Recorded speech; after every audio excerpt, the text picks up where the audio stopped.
여러분 안녕하십니까? 유충기 목사입니다. 오늘은 베드로를 꾸짖는 바울, 베드로를 꾸짖는 바울 이런 제목으로 말씀을 나눠보겠습니다.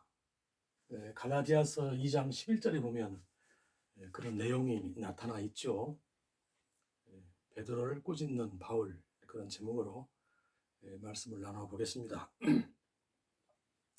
그동안에 여러 차례에 걸쳐서 우리가 율법을 벗어나서 성령으로 살아야 한다 그런 말씀을 계속 드려왔는데 그런 확신을 가질 수 있도록 오늘부터 몇 차례에 걸쳐서 갈라디아서를 강해하도록 하겠습니다.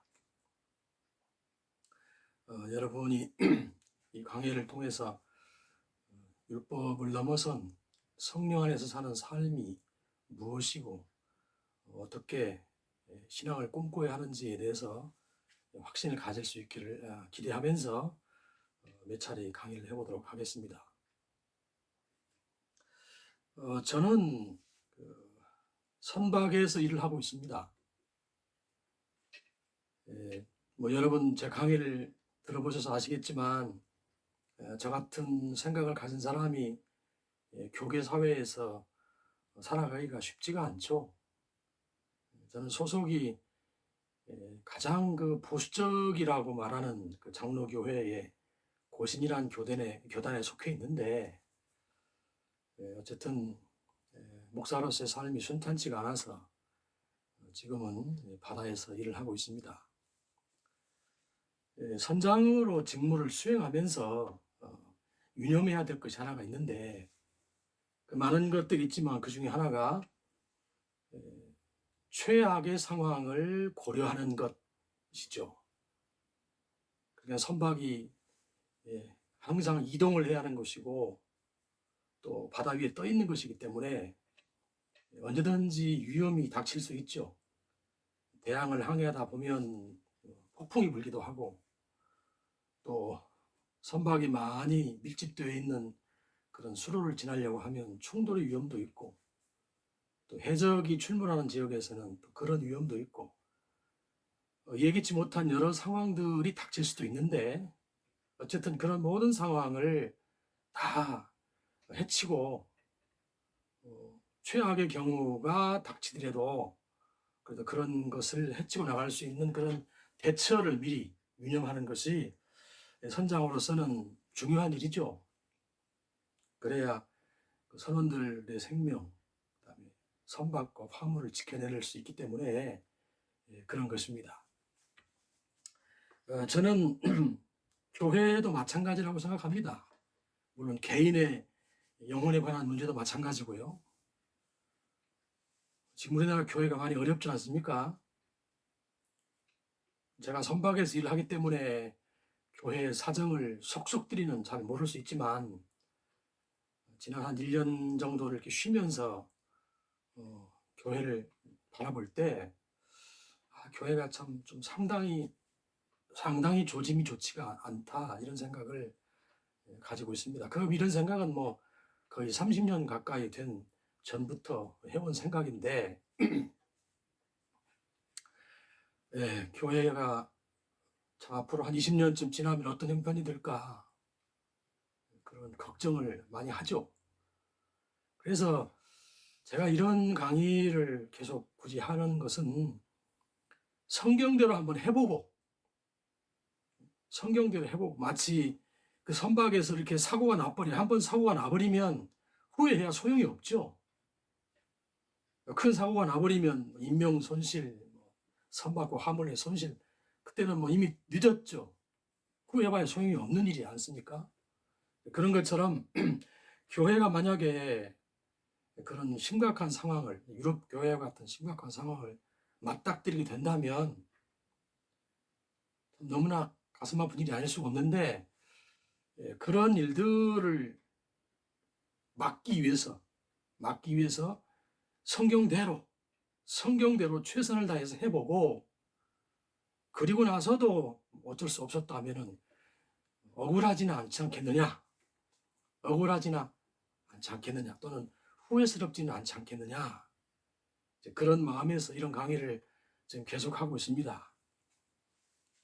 제가 이제 곧 만으로 65세가 되니까 앞으로 한 20년쯤 지나면 이제 뭐 저도 이제 인생 접어야 될 그런 시기가 가까이 올 텐데, 그때 가서 교회가 유럽교회 같이 그런 처지가 되면 그 절망감을 어떻게 하겠습니까? 그래서 할 수 있는 대로 성경대로 믿어보고 성경대로 해보고, 안 되면 어쩔 수 없지만 그런 발버둥이라도 쳐보고, 다른 건 다 그만두고라도 하나님 말씀대로라도 한번 믿어보자, 그렇게 하고서 나중에 후회라도 없도록 그런 마음에서 이런 강의를 계속하고 있습니다. 갈라디아서 2장 11절에 베드로가 바울로부터 꾸지람을 듣는, 바울이 베드로를 꾸짖는 그런 이야기가 등장을 하죠. 갈라디아서 2장 11절에 원문 표현이 이렇습니다. 원문 성경의 표현이 사도 바울이 말하기를 베드로가 책망받을 행동을 해서 바울이 베드로의 얼굴에 대고 꾸짖었다, 이런 표현이 있습니다. 베드로가 책망받을 행동을 해서 바울이 베드로의 얼굴에도 대고 꾸짖었다, 그런 정도로 해석할 수 있는 그런 표현이 나타나 있죠. 여러분, 이 두 사람의 관계를 생각해 보면, 이 베드로와 바울의 관계를 생각해 보면, 베드로가 어떤 사람입니까? 사도로서 선배 중에 선배 아니에요. 예수님의 수제자라고 그렇게 불리운 사람이었고, 예수님과 함께 더불어 3년 동안 곁에서 주님을 모시고 살았던, 제자로서의 삶을 살았던 베드로. 바울은 더욱이 예수님을 핍박했던 사람 아닙니까? 그 나중에 사도가 된 바울 아니겠어요? 그러니까 인생에도 선배고 신앙에도 선배고 모든 것에서 선배인 이 베드로를 향해서 바울이 꾸짖었다. 이 상당히 심각한 그 상황이었다라는 것을 우리가 엿보게 해주죠. 자, 그 갈라디아서 1장 8절과 9절에 보면 이런 표현이 있죠. 이 바울이 지금 이 갈라디아 교인들에게 편지를 쓰면서, 바울이 갈라디아 교인들아, 내가 너희에게 전해주었던 복음이 있었다. 내가 너희에게 전해준 복음이 있었는데 너희가 다른 복음을 쫓는다. 지금 너희가 다른 복음을 쫓고 있다. 그런데 내가 너에게 전해준 다른 복음 이외에 다른 복음을 쫓게 된다면 너희가 저주를 받을 것이다, 그랬습니다. 하늘에서 내려온 천사라도 내가 너에게 준 복음 외에 다른 복음을 전하면 저주를 받을 것이다 라고 하는 말을 8절과 9절에서 두 차례나 하고 있습니다. 그러니까 지금 베드로를 왜 꾸짖었느냐? 베드로가 지금 다른 복음을 쫓는 자의 행동을 하고 있다는 거예요. 베드로가 다른 복음을 쫓는 그러한 행동을 했기 때문에 바울이 베드로를 책망할 수밖에 없었다. 지금 그런 이야기가 진행이 되고 있는 거지요. 그 내용이 무엇인지를 한번 살펴보겠습니다. 그 내용이 뭔지, 그게 내용이 2장 12절에 바로 설명을 하고 있는데요. 이 안디옥 교회는 최초 이방인 교회죠. 수리아 지방의 안디옥 교회가 최초로 이방인 교회가 세워졌는데, 바울이 거기에서 사역을 잘하고 선교사로 파송도 받고 그런 교회 아닙니까? 잘 성장해서 참 바울과 바나바가 이 교회를 잘 일궜잖아요. 이방인 교회란 말이죠, 최초에. 그러니까 예루살렘에서 이 안디옥 교회의 아름다운 성장을 듣고 베드로가 수제자로서, 예수님의 참 그 맏형 같은 제자로서 이 안디옥 교회를 방문했을 거 아니에요. 자기 그 측근들을 데리고 같이 형제들 같아 버려서 이 베드로가 안디옥을 방문하게 됩니다. 방문해서 같이 말씀을 나누고 예수님에 대해서 간증하고 그다음에 권면하고 이제 그런 교제 시간을 가졌겠죠. 안디옥 교회 교인들하고. 이제 그러다가 식사 자리가 마련이 됐습니다. 때가 됐으니까 밥을 같이 먹을 거 아니에요? 식사 자리가 마련이 돼서 베드로가 그 이방인들과 함께 쭉 둘러 앉아가지고 밥을 먹고 있는데, 그런데 성경에 보면 야고보에게서 온 어떤 자들이 그 상황에 이렇게 들이닥쳤다는 거예요. 야고보에게서 온 어떤 사람들이 들이닥쳤다. 이 말은 무슨 말이냐면 야고보에게서 온 이 사람들은 율법주의자들이에요. 율법주의자들입니다. 왜 그러냐면 사도행전 21장에 보면 이 야고보가 이 사람은 예수님 동생 야고보입니다. 사도가 아니고 예수님의 동생 야고보인데 예루살렘 교회의 총회장과 같은 가장 그 높은 지위의 어떤 리더와 같은 그런 모습으로 사도행전 21장에 보면 야고보가 등장하지요. 유대인들이 예수님을 믿고 교회를 이루었지만 이 유대인들의 의식 속에는 우리가 아무리 예수님을 믿는다 해도 율법을 포기할 수 없다. 이런 사람들이 많았단 말이에요. 아주 많았어요. 거의 대부분이라 해도 과언이 아니죠. 그러니까 율법주의자들이 여전히 아무리 예수님을 믿는다 해도 율법은 지켜야 된다고 그렇게 이야기를 하고 다녔단 말이죠. 바울도 그래서 곤욕을 많이 치르지 않습니까? 예루살렘에 가가지고. 그래서 이 야고보라는 사람이 그러한 유대 교회의 지도자로서 자꾸만 그 유대주의자들, 율법주의자들을 이렇게 좀 뭐랄까요? 좀 그쪽 편을 좀 드는 그런 성향이 야고보에게서 좀 보입니다. 이 교회가 크고 말이죠. 대부분의 사람들이 그런 태도를 보이니 총회장으로서도 입장이 그러지 않았겠어요? 그래서 야고보에게서는 어떤 자들이라고 하는 표현을 바울이 한 걸 보면 야고보가 상당히 그런 율법주의자들 편에 경도되어 있는 그런 자였다고 하는 걸 엿보게 해주죠. 그래서 그런 사람들이 와서 베드로가 그 둘러 앉아서 이방인과 함께 식사를 하는 모습을 목격을 하는 상황이 벌어졌죠. 그러니까 베드로가 그 순간에 깜짝 놀랍니다. 깜짝 놀래가지고 이 사람들이 또 나를 정죄하겠구나. 베드로가 사도행전을 보면 그런 경험을 몇 번 당했거든요. 내가 또 이방인하고 함께 밥 먹는 이런 자리를 들켰으니 그야말로 들킨 거죠. 들켰으니 또 내가 입장이 곤란해지겠네 하면서 슬그머니 자리를 떠서 도망가 버립니다. 도망가 버려요. 그러니까 구약의 율법에 하나님께서 이스라엘 사람들을 구약 시대에는 성령이 없는 사람들이니까, 하나님의 영이 없는 사람이니까, 율법 시대는 그렇잖아요.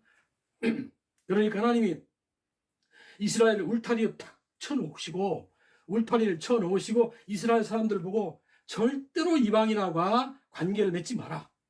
이방인과는 말도 하지 말고 섞지 말고 같이 밥도 먹지 말고 결혼도 하지 말고 식사도 하지 말고 어떤 언약도 맺지 마라. 어떤 언약도 맺지 말고 이방인과는 철저하게 분리해서 살아라. 물드니까. 성령께서 오셔서 성령님이 말씀으로 우리를 격려해 주시고 이끄는 길로 우리를 붙들어 주시면 이제는 예수님께서 너희는 온 세상에 다 가서 만민에게 복음을 전하 이러시잖아요. 울타리 툭 트셔가지고 성령이 도와주시니까 그렇게 할 수가 있다 이 말입니다. 근데 그 구약 시대는 그러지 말고 너희들 그 울타리 안에만 살아라. 그렇게 명령을 했잖아요. 그러니까 베드로가 이방인들하고 같이 밥을 먹는다고 하는 것은 이 유대의 율법주의자들한테는 용납될 수 없는 일이라고 생각하는 거예요. 율법이 그렇게 무서운 겁니다. 이 갈라디아서 5장에 가면 그런 말씀 있죠? 갈라디아서 5장에 2절, 3절 뭐 이쪽에 가면 누구든지 많은 구약의 율법 가운데 하나라도 지켜야 된다.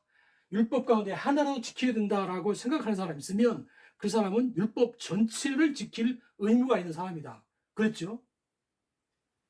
율법이라는 걸 한 덩어리 놓고 이 율법이라는 것 가운데 조금이라도 지켜야 된다. 하나라도 지켜야 된다. 그렇게 생각하는 사람이 있다면 그 사람 율법 전체를 지킬 의무가 있는 사람이어서 율법주의자가 되는 것이고, 그러면 그 사람은 예수 그리스도에게서 끊어지게 된다 그랬어요.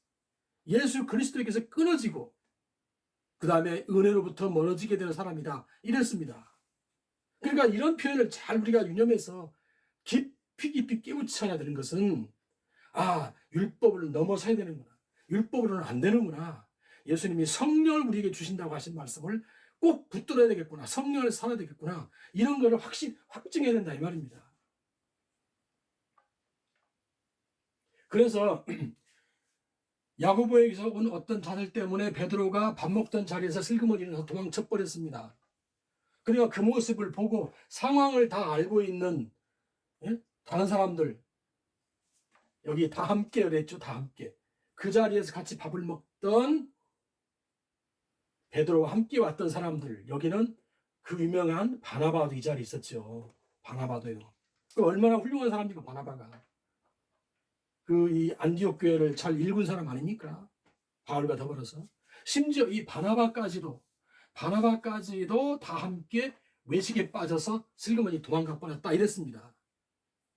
마치 뭐 이 사람들하고 이방인들하고 밥 안 먹은 척 막 이러면서 말이죠. 그런 외식에 빠졌다는 거예요. 휘포크리노마, 순이라는 말은 함께 그 말이고요. 휘포크리노마라는 말은 외식한다, 가면을 쓰고서 말이죠.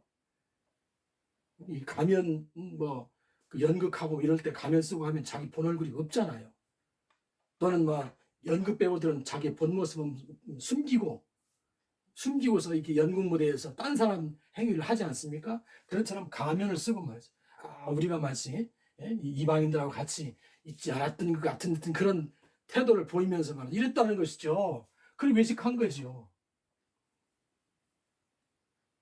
바울이 그것을 보고, 바울이 그 현장을 목격을 하고, 일종의 뭐랄까요, 화가 난 거지요, 화가. 그래, 그런 책망받을 행동하는 것을 보고 바울에게 얼굴에 대고 꾸짖었다. 왜냐하면 14절을 보면 그들이 복음의 진리대로 행치 아니했기 때문에 그렇게 했다, 이런 얘기죠. 우리 모든 믿는 사람에게 율법 차원을 넘어서는 성령님 안에서 사는 삶이 무엇인지를 경험하고 깨우쳐야 됩니다. 너무나 풍성하고 너무나 생명이 충만한 그 삶이 있는데 몰라. 이런 얘기 해주면 안 들으려고 해요. 안 듣고 말이죠. 관심도 없지만 안 듣고, 들려줘도 이해도 못하고, 교회가 이렇게 심각하게 어려워져 가는 것은 다 그런 이유 때문입니다. 신앙이 뭔지를 잘 모른다고요. 제가 이렇게 말씀을 드리면 좀 지나치다 생각할 분이 계실지 모르겠으나 진짜 심각합니다. 생명이 거기 있는데 가려고 안 해요.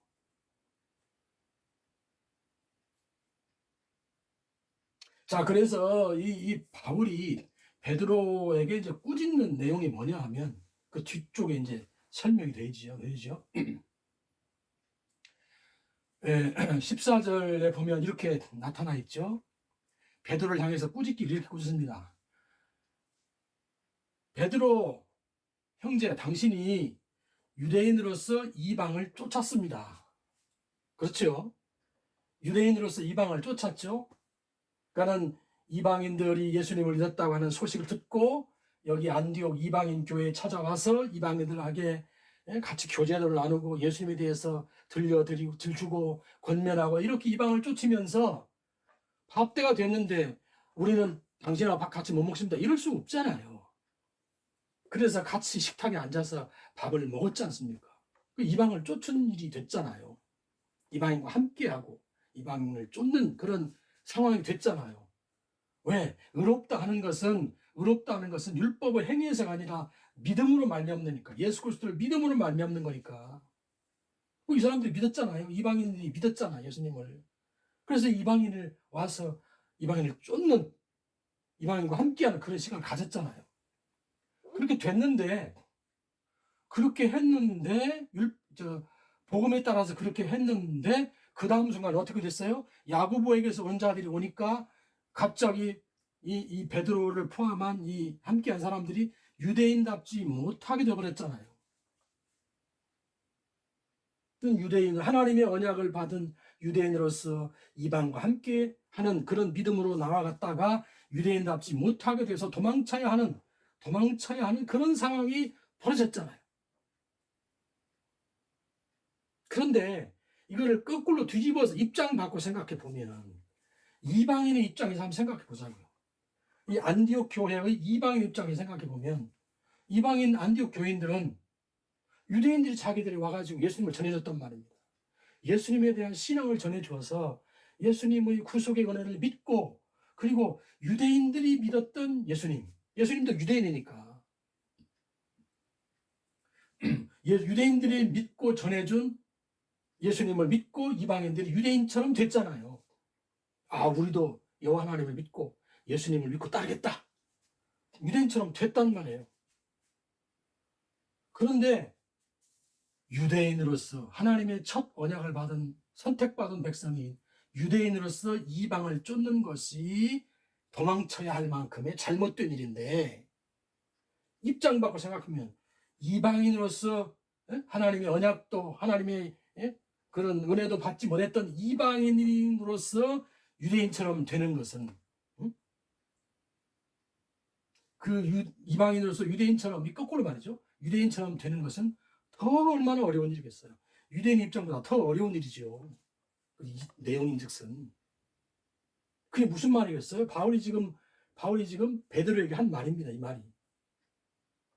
그러니까 베드로와 그의 함께했던 사람들 바나바를 포함해서 그들이 이렇게 외식하는 행동을 함으로 해서 이방인의 입장이 난처해지고 더 어렵게 되잖아요. 믿어야 되는 거야, 말아야 되는 거야. 우리에게 믿으라고 왔더만은 더 도망가 버리네. 같이 밥 한 끼 먹는다고 이렇게 생각하지 않겠어요? 이방인의 처지가 믿어야 되는 거야, 말아야 되는 거야 이렇게 되지 않겠냐고요. 그런 상황이 지금 벌어졌다는 것이고요.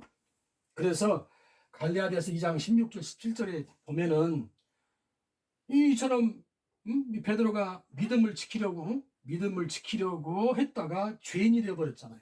보십시오.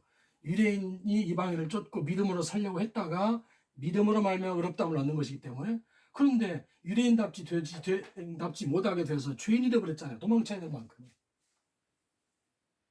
그런 것이 아니라는 것이죠. 그게 아니다. 라고 지금 바울이 베드로에게 얼굴에다 대고 지금 좀 시체마로 퍼붓고 있습니다. 이것이 얼마나 심각한 상황이냐는 것이죠. 자, 그래서 18절의 말씀에는요. 18절의 말씀을 보면 그러기 때문에 지금 바울이 베드로에게 우리가 율법을 헐어야 된다, 무너뜨려야 된다 이렇게 말하고 있습니다. 그러니까 18절에 이렇게 말씀을 하고 있죠. 만약 내가 헐었던 것을 다시 세우면 내가 나를 범법한 자로 만드는 것이라 이랬죠. 내가 헐었던 것을, 무너뜨렸던 것을 다시 이렇게 세우면 나로 범법한 자를 만들게 된다. 내가 범죄한 자가 된다. 이런 말이죠. 그러니까 율법을 허물었는데 율법을 다시 이렇게 세우면 그 율법에 저촉이 돼서 지금 도망쳐야 되는 그런 입장이 된다. 그런 말이죠. 지금 바울이 베드로에게 그렇게 말하고 있는 그러니까 베드로의 마음속에 율법이 다시 일어나가지고 자기가 정죄를 느끼니까 그 정죄를 들고 올 사람들을 피해서 도망쳐버리잖아요. 바나바도 그렇고 다른 동료들과 함께. 그러니까 그렇게 하면 안 된다는 것이죠. 이미 헐어버린 율법을 다시 세우면 안 된다는 것이죠. 그래서 여기 카탈루오라는 단어를 썼는데요.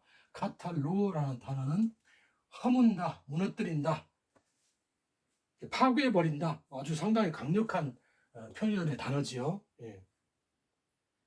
그래서 이 카탈루오라는 단어를 사용을 했습니다. 이 바울이 베드로에게 율법을 허물어라, 무너뜨리라 이렇게 촉구하면서 말이죠.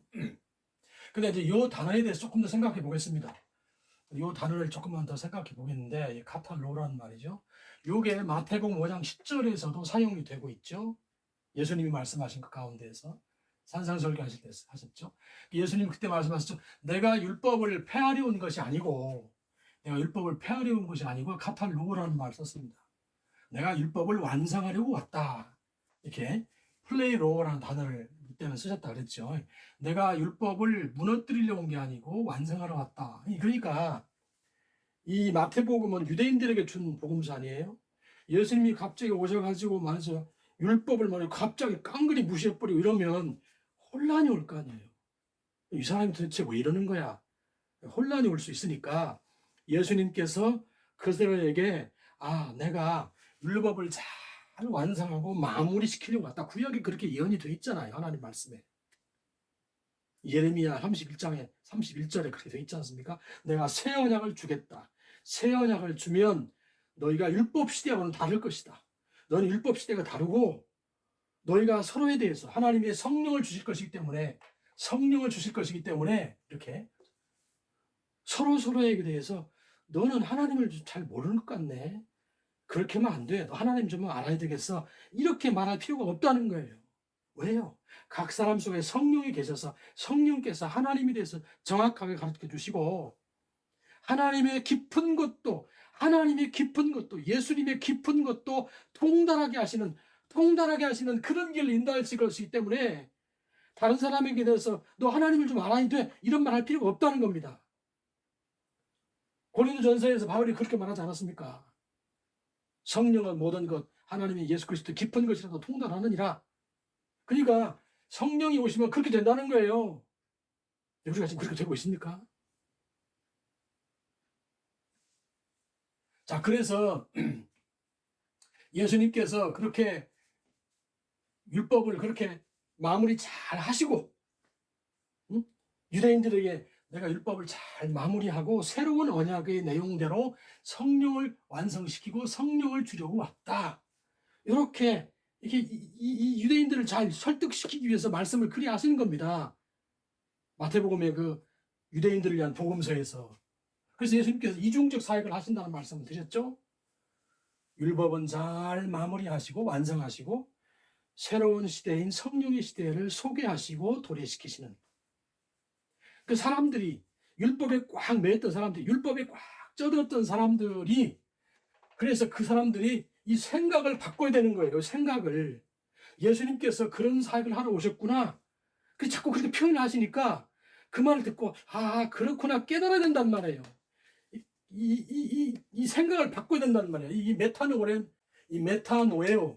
메타노에오란 말이에요. 이 메타라는 말은 애프터의 뜻이 있습니다. 이후에 그런 뜻이고요. 노에오라는 말은 생각한다 이런 말이에요. 그러니까 우리 보통 성경 이거는 회개한다 이렇게 표현하잖아요. 메타노에오 회개한다. 근데 이 말의 본뜻은 무슨 말이냐면 메타노라는 말이 메타라는 말이 애프터의 뜻이 있고요. 노에란 말이 생각한다는 뜻이 있어요. 다음 생각을 해야 된다 이 말이에요. 다음 생각. 그 다음에 생각을 해야 된다. 그 다음 생각을 한다는 뜻이 무슨 말이에요? 생각을 바꾼다 이 말이죠. 생각을 바꾼다 이런 말이잖아요. 그래서 다음 생각을 하니까 생각을 바꾸는 거 아니에요. 그래서 이 메타노에오라는 단어를 찾아보면 제 첫 번째 단어의 뜻이 생각을 바꾼다 이런 뜻이에요. 생각을 바꿔야 돌이키든 회개하든 뉘우치든 할 거 아닙니까? 이 단어의 의미가 이렇다고요. 그러니까 예수님께서 오셔서 너희들 생각을 좀 바꿔야 돼. 율법 시대가 지금 마무리되고 있어. 내가 율법 시대를 마무리도 시킬 거야. 완성시킬 거야. 그리고 새로운 성령의 시대가 도래하면 놀라운 시대가 될 거야. 라고 이렇게 새로운 시대를 소개해주면 구약의 율법 시대에 살았던 사람들이 그렇구나. 우리가 다음 생각을 해야 되네. 생각을 바꿔야 되겠구나. 이렇게 하라는 거예요. 사람들이 근데 그렇게 안 한다는 말이에요. 네? 구약 성경에 그렇게 하겠다고 하나님께서 예수님을 보내셔서 메시아를 보내서 그렇게 하시겠다고 하셨는데 그걸 안 믿는단 말입니다. 그 생각을 바꾸진 않아요. 다음 시대로 넘어가는 하나님의 그 섭리를 받아들이진 않으려고 해요. 그러니까 예수님께서 이상하다. 이 사람들이 왜 이런 생각을 안 바꾸지? 왜 메타네오예요? 왜 다음 생각을 안 하지? 생각을 바꾸지 않지? 그러면서 이상하게 여겼다 이러셨다고요. 참 이상도하다. 예수님께서 그렇게 말씀하시고 계신다고요. 복음서에 보면. 지금도 마찬가지죠. 율법적인 생각에 꽉 쩔어가지고 자꾸만 그런 얘기 하잖아요. 무슨 주일, 뭐 절기, 뭐 성전, 11조 율법에 대한 이야기 얼마나 많이 합니까? 그러니까 이게 신앙이 그 다음 단계로 안 넘어가는 거예요. 다음 생각을 못 하는 거예요. 생각을 바꿔야지. 예? 그래야 하나님 앞에 바른 어떤 영적인 태도로 나가서 주님과 교제하면서 그 깊고 높고 넓은 세계를 경험하면서 그렇게 살아가지요. 기독교는 얼마나 졸렬해요. 세상에 둘도 없이 이기적이고 탐욕적이고 세상에서 하는 버리는 그 일들을 보십시오. 그러니까 세상 사람들이 교회를 욕하지요. 얼마나 졸렬하고 얼마나 못됐어요. 좀 심하게 얘기하면. 지금 여러분 이게 아이고 내 또 이런 말이 또 하네. 이 기독교라는 말이 이 기독이란 말이요. 이 기독이란 말이 이게 그리스도란 말 아닙니까? 이 그리스도를 음역해서 중국 사람들이 그리스도를 음역해서 기독 이렇게 불렀잖아. 그냥 기독이란 말이 그리스도란 말이에요. 그리스도라는 말이 있는데 예수님이잖아요. 그리스도니까. 근데 이 기자를 갖다가 하면 사람들이 이 개라고 바꿔서 부르잖아요. 개독이 그렇게 부르는 사람들이요. 그 사람들이 의도하진 않았겠지만 지금 예수님을 개독이라고 부르는 것은 예수님을 개다 이래 부르는 꼴이 돼버린 겁니다. 누군가가 저보고 야 이 개충기 목사야라고 부르면 얘 개충기 목사야라고 부르면 저보고 개 같은 놈아 이런 뜻이잖아요. 그 사람들이 그런 의도를 갖고 하진 않았겠지만 안타깝게도 예수님이 개라고 불리우는 그런 시대가 한국 교회 시대가 되지 않았습니까? 얼마나 처참해요 현실이. 너무너무 괴롭습니다. 사실. 어디 가서 목사란 말도 못해요.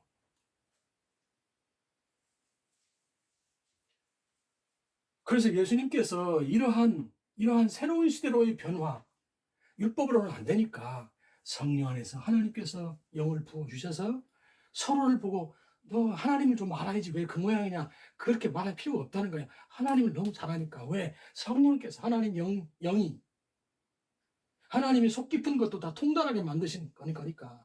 여러분 그러니까 우리가 하나님에 대해서 알아야 할 것이 너무너무 많습니다. 너무너무 몰라요. 교회가 지금 그 어떤 처지나 모양새가 너무 하찮은 것이 되어버렸잖아요.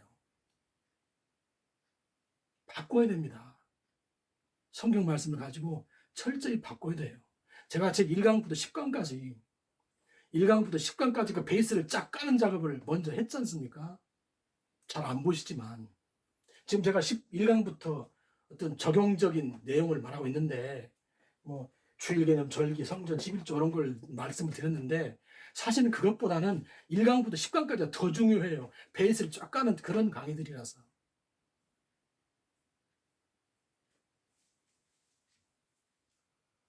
자, 그래서 예수님께서 이렇게 이중사역을 하러 오셨다. 이런 말씀들을 유념을 하면서 이 복음서를 보셔야 되는 것이 참 중요한 일입니다. 참 중요한 일이죠. 자, 그래서 이중사역에 대한 제가 예를 몇 개 드려보겠습니다. 지난번에도 몇 번 얘기를 드렸지만 좀 더 확대해서 좀 더 몇 가지 더 추가해서 말씀을 드려보겠습니다. 예를 들면은 예수님께서 세례 요한에게 세례를 받으시죠. 세례를 받으시죠. 그러니까 세례 요한은 율법 시대의 마지막 선지자예요. 예수님도 율법과 선지자는 요한에게까지다. 요한은까지다. 라고 이렇게 말씀하지 않았습니까? 어쨌든 요한은 율법 시대의 마지막 선지자인데 구약 시대에는 성령이 없으니까 성령 하나님께서 모든 자에게 주시지 않으니까 그 이스라엘 사람들을 물로 세례를 주잖아요. 회개하라고 촉구하고, 회개하도록 촉구하고, 그 다음에 그들이 요단강으로 나오니까 그들 물에 푹 잠궈가지고 세례를 주지 않습니까? 구약 시대에는 이 결례, 이 구약 시대에는 이 결례라는 게 참 많았잖아요. 하나님의 율법에 결례가 밖에 나갔다가 손을 씻고 또 언제는 발을 씻고 그 다음에 뭐 부정한 것을 만지면 또 어떻게 씻고 막 결례가 많잖아요. 정결케 하는 예수. 그 다음에 대제사장이 하나님 뵈러 성소에 들어가고 또 지성소 들어갈 때는 막 온갖 것도 씻고 또 씻고 깨끗하게 씻는 결례가 있지 않습니까? 물로. 네, 그런 세례를 요한이 줬단 말이야. 물 세례를 줬잖아요. 근데 이 세례 요한이 예수님을 딱 보니까 예수님께서 어떤 분이세요? 하나님께서 성령으로 딱 그렇게 주시는 게 예수님이 세상 죄를 지고 가는 하나님의 어린 양이다. 그러면서 저분은 성령으로 세례를 주실 분이다. 그걸 딱 알았잖아요. 예수님에 대해서. 그러니까 세례 요한이 자기는 물로 세례를 줄 뿐인데 다음 언약의 시대를 여시고 성령으로 세례를 주실 분이라는 걸 알아보고 예수님께서 자기에게 세례를 받으라고 오시니까 아이고 예수님 나 세례 못 드립니다. 내가 어떻게 예수님 세례를 드립니까? 저하고는 참 차원이 다르시고 저보다는 너무너무 높으신 분인데 내가 어떻게 예수님 당신을 세례를 드립니까? 내가 당신 신발끈도 내가 감당하지 못합니다. 그리고 당신은 흥해야 되고 나는 쇠해야 될 그런 입장이 아닙니까? 라고 얘기했을 때에 예수님께서 뭐라고 말씀하셨어요? 아직은 율법 시대란 말이에요. 예수님이 지난 시간에 얘기 드렸죠? 예수님이 십자가에 달리실 때까지 예수님이 십자가에 달리실 때까지는 이 십자가에 달렸다고 하는 것은 예수님의 율법의 저주 아래서 돌아가신 거 아니에요. 율법의 저주 아래 돌아가셔서 나무에 달려서 죽으셨잖아요. 그러니까 그때까지는 이 시대가 율법 시대가 계속되고 있다 이 말입니다. 예수님이 십자가에 구조 때까지는 죽으실 때까지는. 그러니까 예수님께서 구약의 시대가 지속되고 있으니 그 뜻을 하나님의 뜻을 정확하게 받드는 거잖아요. 그래서 세례 요한에게 내가 당신에게 세례를 받는 것이 이것이 하나님의 의를 이루는 것입니다. 그러면서 세례를 받으시잖아요. 그러면 율법을 완성하고 계신 거 아닙니까? 하나님의 귀한 뜻대로. 그 다음에 세례 요한의 표현대로 성령을 받으라. 성령을 받아야 된다. 내가 아버지께로 가서 성령을 받아서 너에게 부어주겠다. 제가 이렇게 자꾸 말씀하시잖아요. 성령을 받으라. 성령을 받으라. 그렇게 말씀하시면서 예수님의 이중사역의 모습을 보여주시고 계십니다. 그러니까 예수님께서 하신 사역의 그 정확한 그런 내용을 이해해야죠. 자, 그 다음에 안식일에 대한 말씀에 대해 생각해 보겠습니다. 요한복음 5장 17절 보면은 안식일에 대한 말씀이 나와 있지요. 예수님께서 말씀하시죠. 예수님께서 이 베데스다 연못에서 38년 된 병자를 고쳐주시잖아요. 그날이 하필이면 안식일이네. 안식일 날 그 병자를 고쳐가지고 건강하게 해 놓으니까 그 유대인들이 왜 안식일 날 일을 하느냐. 안식일 하지 말고 딴 날 해라. 자꾸 이렇게 트집을 잡잖아요. 그래서 예수님께서 뭐라 말씀하십니까? 하나님께서 지금까지도 일하시니 이 헤오스 아르티라고 헤오스 아르티 이렇게 표현했습니다.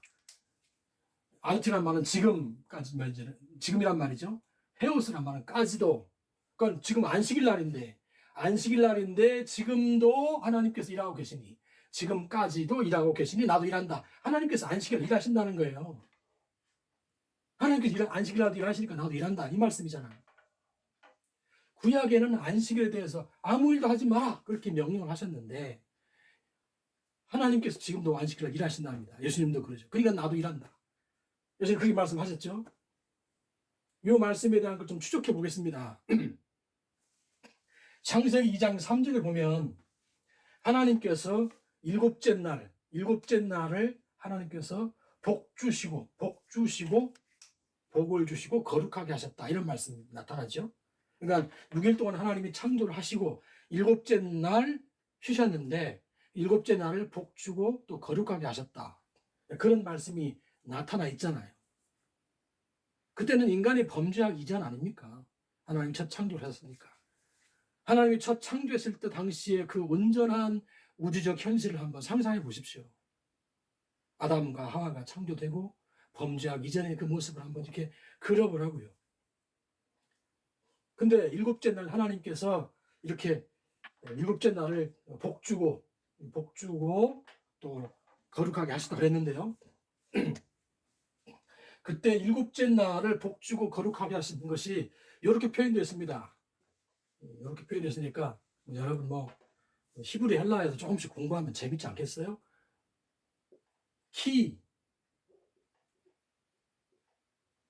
간단한 몇 단어만 이렇게 써서 여러분에게 소개해 드리니까 키 사바트 여기 점이 하나 찍혀. 키 사바트.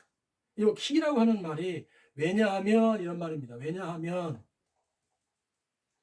사바트란 말이 쉰다 이런 말, 쉰다, 쉬었다 이런 말이죠. 하나님께서 일곱째 날을 복 주셨는데 왜냐하면 하나님께서 쉬셨기 때문이다 했어요. 하나님께서 쉬셨기 때문에 그렇기 때문에 일곱째 날을 복 주고 그 다음에 거룩하게 하셨다 이 말입니다. 일곱째 날이 뭔가 특별한 그 자체로 특별한 의미가 있어 그게 아니고 하나님이 6일간 열심히 일하시고 그다음에 7일째 쉬셨잖아요. 동전의 양면과 같이 일하시고 쉬신 이 한 동전의 양면과 같은 이 사건이 있는데 하나님께서 일하시고 쉬셨기 때문에 그렇기 때문에 일곱째 날을 그렇게 축복하시고 주셨다 거룩하게 하시고 그러니까 이 일곱째 날 자체가 대단한 게 아니고 하나님이 중심인 말씀이잖아요. 왜냐하면 하나님께서 그렇기 때문에 쉬셨기 때문에 그래서 하나님이 중심인 그런 말씀이에요. 이 말씀이 창세기 2장 3절에 있는 말씀이. 그래서 하나님께서는 이 안식일도 주인이란 말이에요. 그렇잖아요. 쉬셨기 때문에 그렇다고 했으니까. 하나님께서 이 안식일에도 주인입니다. 그리고 이 일곱째 날이 하나님을 위해서 있는 것이죠. 하나님이 일곱째 날을 위해 있는 게 아니고 일곱째 날 이 안식이라고 불러봅시다. 그렇게 안식일 날 일곱째 날이 하나님을 위해서 있는 것이지 하나님이 안식을 위해서 있는 것이 아니라고. 그리고 또 주인이시고 그렇기 때문에 안식일 날 일을 하고 안 하고도 안식일 날 일을 하고 안 하고도 그것이 하나님께 달린 거예요. 하나님께서 하고 싶으시면 하는 겁니다. 그래서 지금까지도 이제 안식일까지도 일하시니 예수님께서 나도 일한다 이러시지 않습니까? 그러니까 하나님께서 안식일에 일곱째 날의 주인이기도 하시고 그래서 안식일 날 일곱째 날은 하나님 위해서 있는 것이고 이런 말씀의 표현을 볼 때 그렇단 말이에요.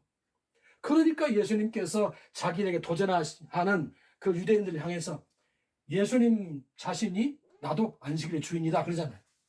예수님께서 하나님 아들 아닙니까? 그리고 예수님 자신이 나도 안식일의 주인이야. 하나님께서 안식일의 주인인 것처럼.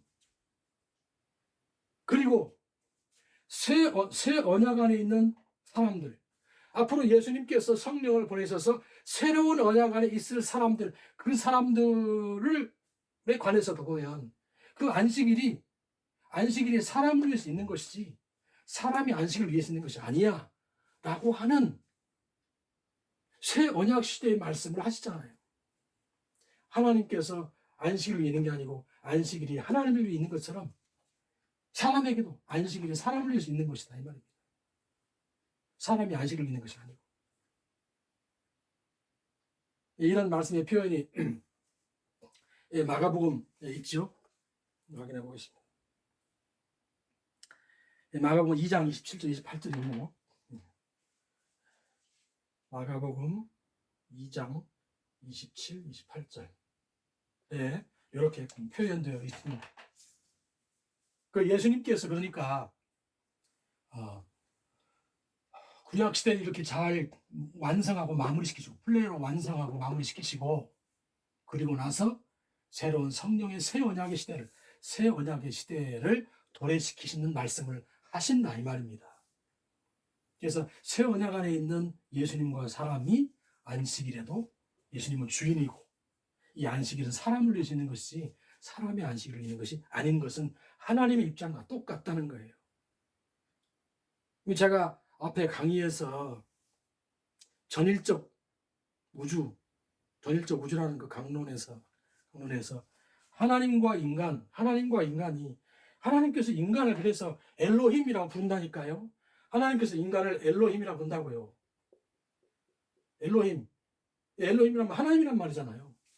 하나님께서 인간을 엘로힘이라고 부르셨다고. 너희도 하나님, 너희들도 신들이야. 나와 방불한 존재들이야. 예수님께서도 신약 성경에서 성도들 향해서 네오스라 불렀다고요. 네오스. 네오스란 말이 무슨 말이에요? 하나님이란 말이에요. 하나님의 말씀을 받은 자들을 신이라 하였거든. 하나님이라 하였거든. 네오스라 하였거든. 그러니까 하나님과 우리 인간이 얼마나 긴밀하게 하나 될 수 있는가 하는 것을 여러분 눈치채야 합니다. 그 자리로 나가야 된다고요. 하나님께서 얼마나 고귀하신 분이냐면 인간을 만들 때 자기와 방불한 존재로 만드셨어요. 자기의 밑에 있는 부차적인 존재로 만드신 게 아니고 자기 자신이 완전한 하나님이시기 때문에 신이시기 때문에 자기 자신으로부터 나오는 것은 완전한 신적인 존재가 나오게 하신다고요. 생각해 보십시오. 자기 꾸분같이 장난감같이 그림 만드신 게 아니고 하나님의 완전하심 속에 그 속에서 하나님으로부터 나오는 것은 다 하나님과 같은 그런 가치와 존재성을 갖는 그러한 본성을 갖는 그런 존재로 만드신다고요. 그래 하나님이지요. 얼마나 존귀하신 분입니까? 그런 존재성을 갖고 계신 분이니까. 사람이 그렇다니까요. 그래서 하나님께서 인간을 보고 너희가 엘로힘이다. 하나님이다. 예수님도 그 말씀을 받아가지고 너희가 하나님 말씀을 받고 새로워지면 네오스 하나님이다. 그렇게 인용을 하시잖아요. 인용을. 놀라운 일이지요.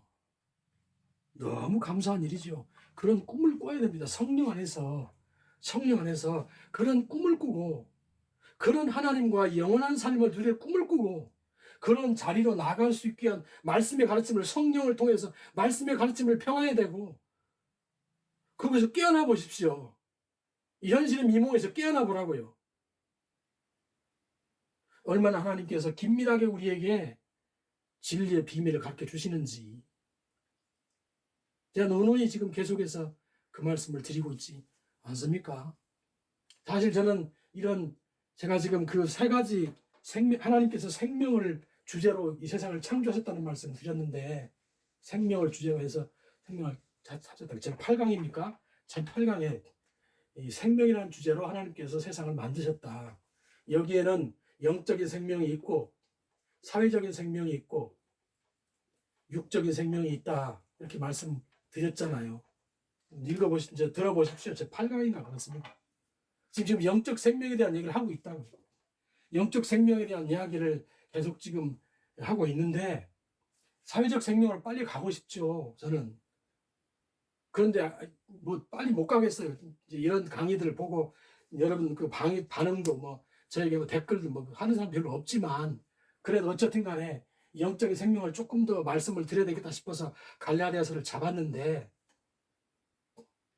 이 사회적 생명 우리가 이 세상을 살아가면서 하나님께서 이 세상에게 얼마나 깊은 사랑과 뜻을 두셨는지를 깨달아서 그러한 삶으로 살아가도록 우리가 하나님 앞에 그렇게 열망을 가지고 순종하고 나가야 됩니다. 그래야 세상 사람들도 아 하나님 대단하신 분이구나 믿어야만 할 분이구나 섬겨야 될 분이네 그러고 오지 지금 기독교인들이 살아가는 사회적 모습이 어떻습니까? 조금만 좀 문제되는 사람들 이렇게 뒤져서 이렇게 확인해 보면 기독교인들이 너무 많아요. 이 나라의 어떤 지도자나 사람들 중에도 그렇고 서글픈 일이지요. 그 젊은 사람들이 다 교회를 다 등지고 떠나가지 않습니까? 세상은 살기 힘들고 생명이 충만한 사회를 만들어야 되는데 사회가 너무 살기 힘들고 얼마나 참 이 반도가 참 이 한반도가 지옥같이 되어버린다. 그 글들을 말들 하잖아요. 젊은이들이 스스로 목숨을 끊어버리고 요즘 20, 30대 젊은 여성들이 그렇게 극단적 선택을 한다고 하는데 슬픈 일이지요. 슬픈 일이지요. 우리나라 기독교가 한때 말이죠. 20%, 25%까지 갔었어요. 제가 1986년도에 신학대학원에 고신대학원에 학교 입학을 했는데 그때 당시에 1200만 그 당시 인구의 비례로 25%라고 그랬다고. 25%. 미국의 풀러 신학교에 도널드 맥게이브라고 하는 선교학 박사가 계신데, 교수님이, 그분이 우리나라가 앞으로 50%까지 기독교인 수가 늘어날 것이다, 그렇게 전망했었습니다. 웬걸 지금 예배당에 현장 예배 출석하는 분들이 한 10% 된다잖아요. 500만 정도 된다고 하는데, 그렇게 많은 숫자가 기독교인이었는데 뭐 했냐고요. 뭐 했어. 완전히 불신의 대상이 되어버렸잖아요. 완전히 멸시와 조롱의 대상이 되어버리지 않았습니까? 우리 그에게 주신 이 사회적 생명에 대해서 아무것도 모르잖아요. 아무 생각이 없잖아요.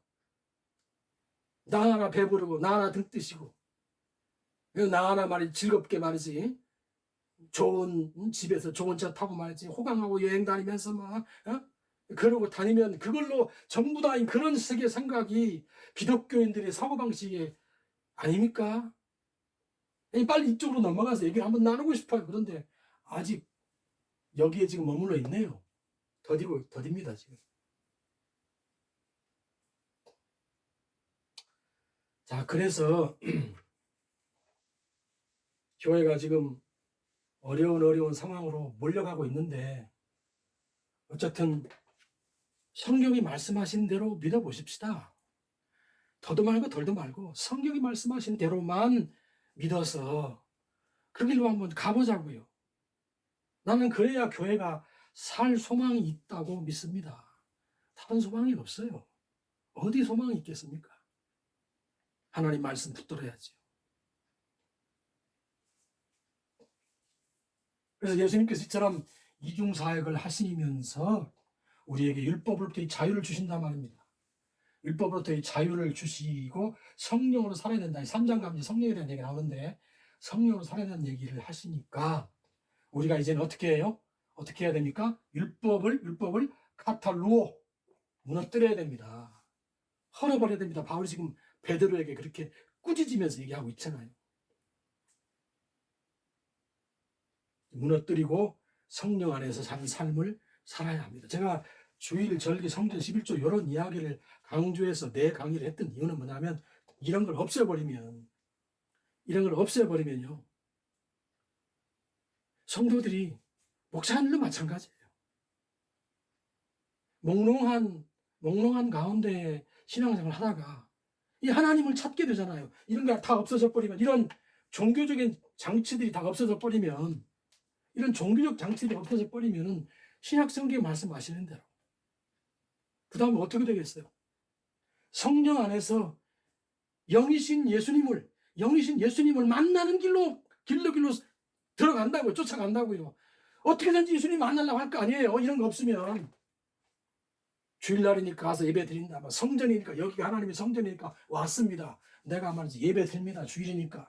그 다음에 11조 드립니다. 아이고, 나는 종교적인 행위를 다 했으니까 마음에 편안 느끼고 갑니다. 뭐 이렇게 되잖아요, 교인들이.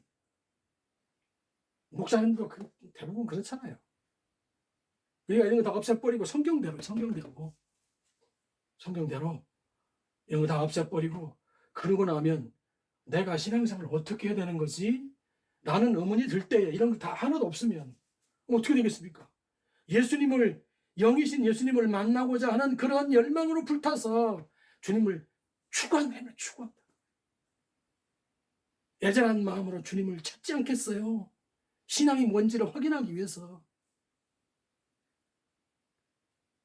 그렇게 되면 모든 그 불의한 것들, 그 못된 것들, 거짓된 것들 다 내버리고 갈 거 아니에요, 예수님 앞에. 그런 걸 싸질 못 치고 어떻게 예수님 앞에 갈 양심이 되겠어요? 그런 거 다 내려놓고 예수님 앞에 가야지요. 내가 이 땅에서 손해보는 것 같아도, 내 이 땅에서 거절된 것 같아도, 내 이 땅에서 불행해지는 것 같이 보여도, 그래서 그런 걸 내려놓고 깨끗한 마음으로 주님 앞에서 주님을 사모해야 그렇게 되겠다는 기본적 양심이 형성될 거 아닙니까? 그렇게 해서 주님을 쫓아가면 만난다니까, 예수님을요. 예수님을 발견하게 돼요. 그 다음부터는 이제 성령께서 이끄시는 대로 무한한 주님의 세계 안에 들어가서 하나님의 능력 있는 백성들이 되어간다, 이 말입니다. 이 성령 안에서요. 그게 신앙이다. 한번 그렇게 해봐야 되지 않겠어요?